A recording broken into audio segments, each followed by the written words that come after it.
Necessary Angel Theatre, which is located in Toronto. It was started in 1978 by Richard Rose, who is now the artistic director at Tarragon Theatre.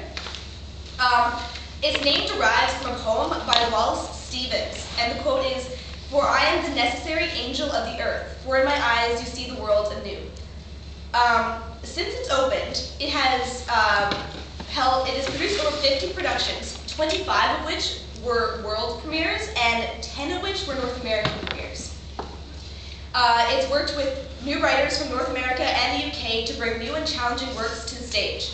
The company first got its real recognition when it produced the play Tamara by John Kuzank, and the play went on to tour into America and eventually the world, and has since won several awards. The company has produced many important Canadian plays throughout the 80s and 90s, one of which was Glenn by David Young in 1992, and David Young comes up quite often in this. He and the current artistic director, Daniel Brooks, have worked together several times. In 1996, the company developed the new Canadian Play Development Program, from which Inexpressible Island by David Young came out of in 1997. That play went on to win several awards and open in London's West End, and it was the first Canadian play to do so in decades. In 2003, Daniel Brooks was appointed artistic director of the theatre. The theatre's mandate is my favorite part of the theatre. It totally inspires me. The theatre believes in producing plays that are unconventional, surprising, and essential. They believe that no question is too simple or too large to ask. They believe that theatre is a social and political art, and that the relationship between the play and the audience is vital. The more direct and immediate connection they can create with the audience, the better. They choose new, exciting work that asks daring, fundamental questions about all aspects of life. In January 2000, Richard Rose told I, which is from Toronto, of his work with Necessary Angel, that we won't approach things simply. We want to look at the contradictions, to look at paradox and people wrestling with desire and personal history and politics. I guess I look for a certain three-dimensionality of experience. When I read plays that don't seem to interest or suit me, it's usually because they don't incorporate the fact that a person is thinking. There's a great Howard Barker line from The Possibilities. The common man, I never met him. I'm trying to avoid moving to common, I guess. I'm interested in plays where people think as well as feel. Recently, Necessary Angel developed the Associate Artists Program, which invites 3 artistic associates from all over the globe to work in conjunction with the theatre for 4 to 5 years and produce works of theatre that will have a lasting effect nationally and internationally. There are currently only 2 associates working with them right now. One is a Scottish director, Graham McLaren, and a Montreal director, whose name I cannot properly pronounce, I'm sorry if it's wrong, Brigitte Hainchgens. When you're researching Necessary Angel Theatre, you really can't read anything about it anywhere without running into Daniel Brooks. He's the current artistic director and has had a fascinating career, to put it frankly. He began acting and directing in the 1980s and has worked predominantly in theatre. He also span off into film for a short while. He's worked as prominently a director, actor, writer, producer, and he's also done teaching.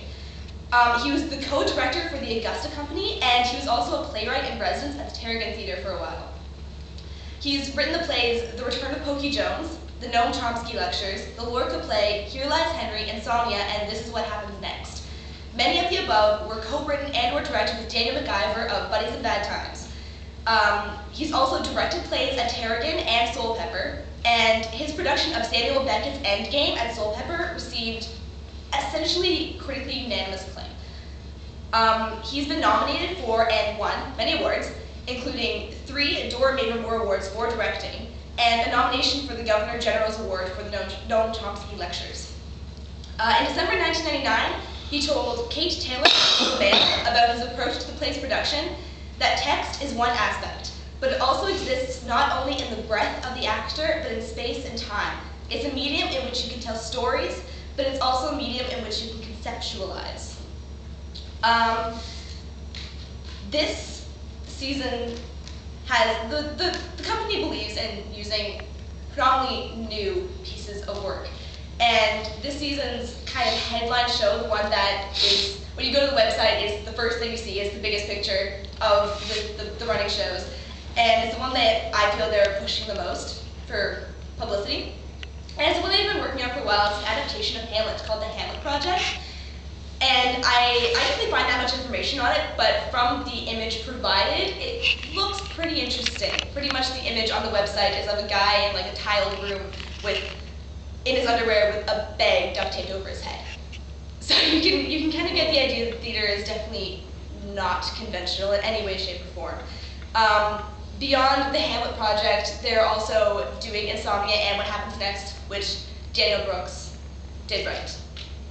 I wasn't able to get any correspondence with Daniel, but I can hypothesize from the fact that they are kind of a new, interesting, enthusiastic theater that they want very enthusiastic and actors who are willing to accept a challenge. People who can work in different kind of conditions and under a lot of pressure, because there is the pressure to get the audience right in, right away. All the information and contact is on the website. If you go, it sounds really, really interesting. I totally would work for them. To be totally honest, I totally do. And even though I haven't managed to contact them yet, I'm probably going to continue to try to, just because I'm so interested in